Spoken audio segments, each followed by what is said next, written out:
everyone, it's Kasia, and yes, another unboxing. This is not from a swapping wave, but this is a long-awaited, very long-awaited, our tarot cards. Wow. So this one came from Little Red Tarot. I actually did pre-order it, because I didn't make Kickstarter, but I did pre-order it with the creator itself. But she lives in the States, so obviously it was like $80 deck with postage. And then, because it was getting late and late and late, I wrote her to give me a refund, and she did. And I ordered it straight away from Little Red Tarot, because I noticed that she's stocking it. So it came with this box, big box, and there is the book. I loved the project, so I really wanted to support her in this, because it's a tarot of, you know, feminine figures, feminine people, from like women from our culture, from all over the place, different cultures and different times, that made history, that did something interesting and did something uh, like breaking, something amazing, something that changed the history, basically. So the book itself, it's black and white. It is quite extensive. So here we have the table of contents, and you go with the full the tarot archetype and with the person, so the woman that she chose for the tarot archetype, and it goes for the whole tarot deck. So the minor arcana is exactly the same. There's introduction, and then we go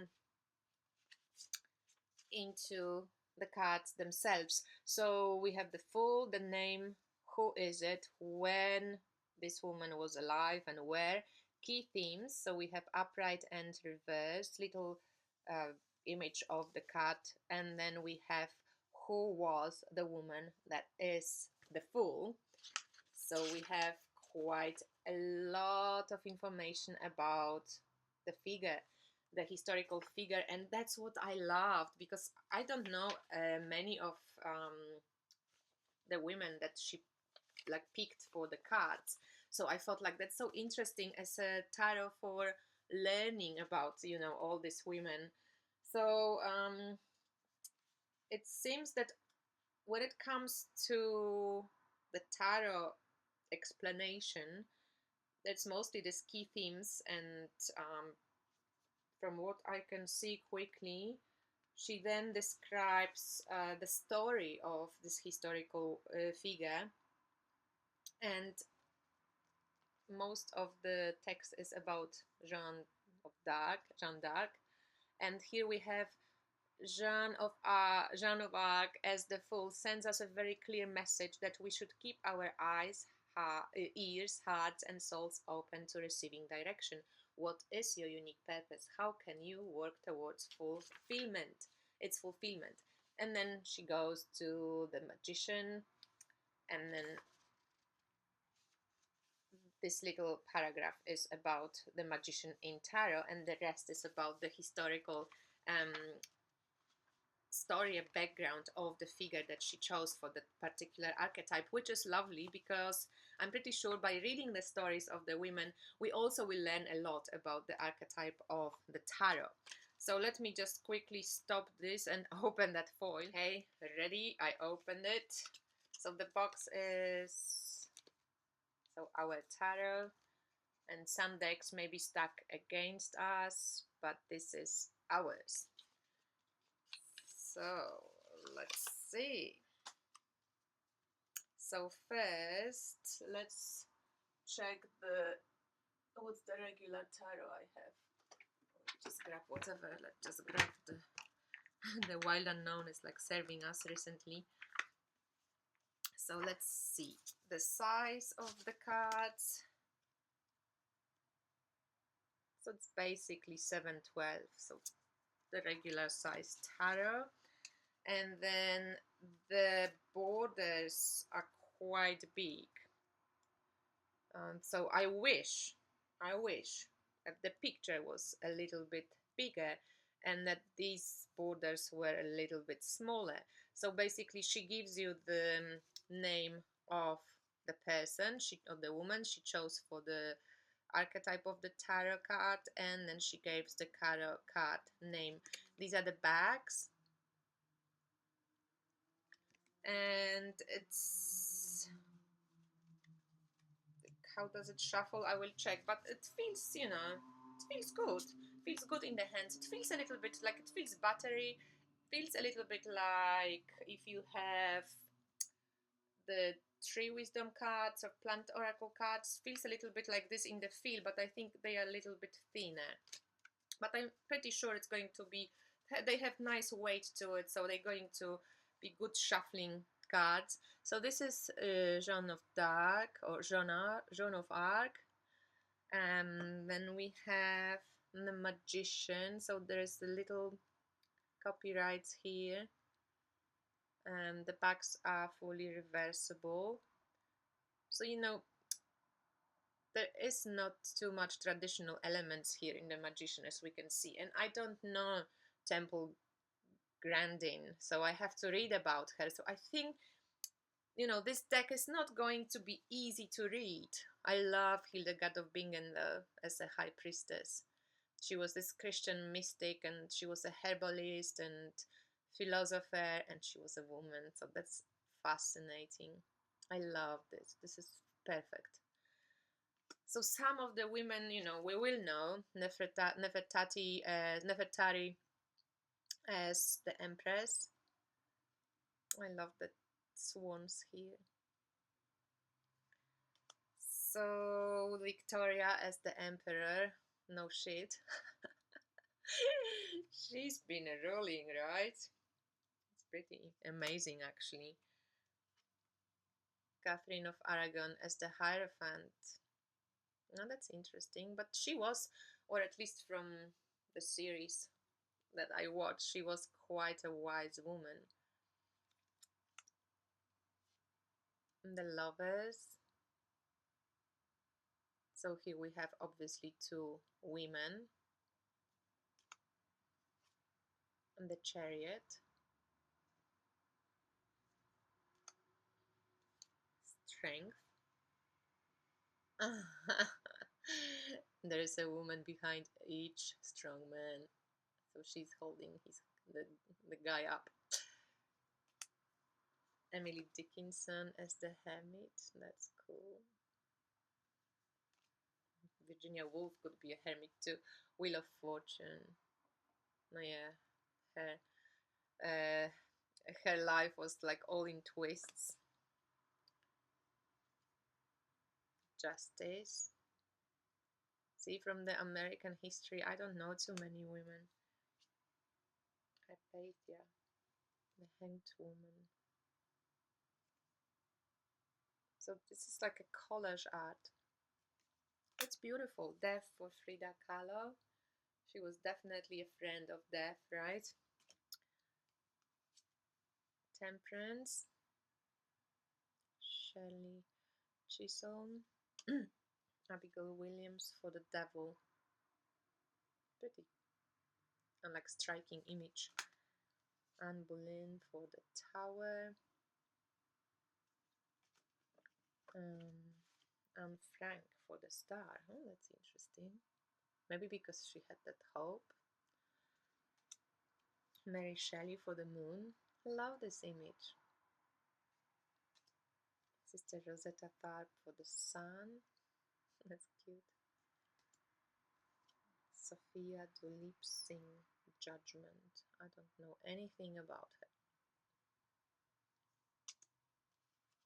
And here's the world with Miss Amelia. And then we go Ace of Pentacles. So we basically have a woman, and here it's like one pentacle. So she added the pentacles to the female figure, so there's two of pentacles. So we can say that it's kind of mostly Pippish, right? And then we have the female character added to the cards. 4 of Pentacles, which I quite like actually. It looks, this lady from National Geographic. 5 of Pentacles, 6 of Pentacles, 7, 8 of Pentacles, 9 of Pentacles, and 10 of Pentacles.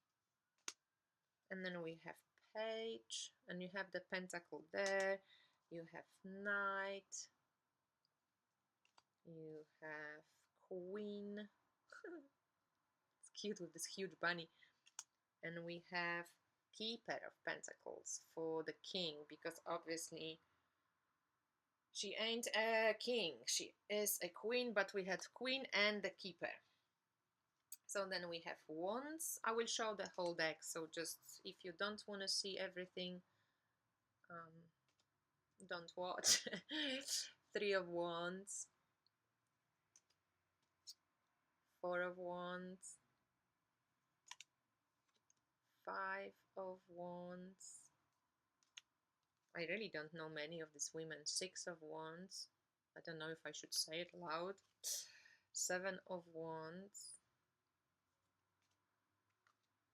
8 of Wands. But I think that's why I backed or like pre-ordered this tarot, because 9 of Wands, I really wanted to find out more. 10 of Wands. As you see, they come from different cultures, from Japanese, from American, from England, from different ages. Page of Wands, Knight of Wands, Queen, Josephine Baker, and Keeper of Wands as Cleopatra. Yeah, why not? And then we have Swords, Ace of Swords, 2 of Swords, Helen Keller. Interesting. 3 of Swords, Julian of Norwich. 4 of Swords,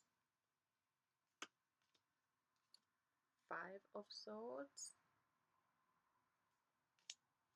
This is well done art. 6 of Swords. If you like that, collagey. 7 of Swords. And that nearly feels like 9 of Swords. 7 of Swords. 8 of Swords. Georgiana Cavendish, whoever she was. 9 of Swords. And 10 of Swords. And then we have Jane Austen as Page of Swords. Knight of Swords, Wallis Simpson.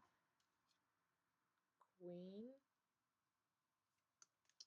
And Keeper of Swords. And Cups. Ace of Cups. It's pretty cool. 2 of Cups. Bronte sisters as 3 of Cups. How cool is that? 4 of Cups. Alice Coltrane. Heloise. 5 of Cups. Marilyn Monroe. 6 of Cups. Oh yeah, that suits her. 7 of Cups. 8 of Cups. 9 of Cups. 10 of Cups. Page of Cups. Knight of Cups. Queen of Cups. And Keeper of Cups, Eleanor Roosevelt. So let's just pick one card, and then I will hold the book so you can see how the book is written, but I'm not going to read out everything because it's quite long, so you can just pause on the page. I will hold it on for a while and have a read for yourself. And let's one of these women come out now and inspire us. Oh, two want to come, fine. So one, oh, we got cups. Okay, 9 of cups and 10 of cups. So pretty cool cards. I don't know any of these women. So one is Bibi Russell from the 10 of cups. She looks pretty fun. And one is Eloisa Diaz. There's angels here and Ankh. So I don't know if she was a healer of some sort or a psychic, and who was she? Let's just take a look. 9 of cups and swords. Where are the cups? Cups. 9 of cups. Chile. She was, so 9 of cups. Eloisa Diaz was from Chile, and this is about satisfaction, accomplishment, good health, and reverse discomfort, illness, and despair. So she asks us, what are the qualities, events, people, and things in your life that already give you satisfaction? How can you increase your own level of gratitude? Is there something you can do to make the world a healthier place for other people? And here you can take a look at the text from the book describing her historical, as historical person. And then we go to 10 of cups, Bibi Russell, and she's from Bangladesh. And upright is about thriving, serenity, compassion, growth, and kindness, and disconnected, neglectful, or disrespectful in reverse. So 10 of cups reflects a state of joy and satisfaction. This card appears when there is or when there will be an alignment between one's internal world and one's external environment. The 10 of cups suggests a life that feels as beautiful as it looks. Bibi, as the 10 of cups, sends us the message that when we achieve abundance, the greatest joy comes from sharing it with our community. How can you celebrate what blessings you have in your life with your most cherished friends or family? And here we have the text about Bibi Russell. So I hope that was extensive enough for an unboxing. You could have a sense, you can have a sense of the deck and of the cards, and I'm off to go and read some more. So thanks for watching, bye.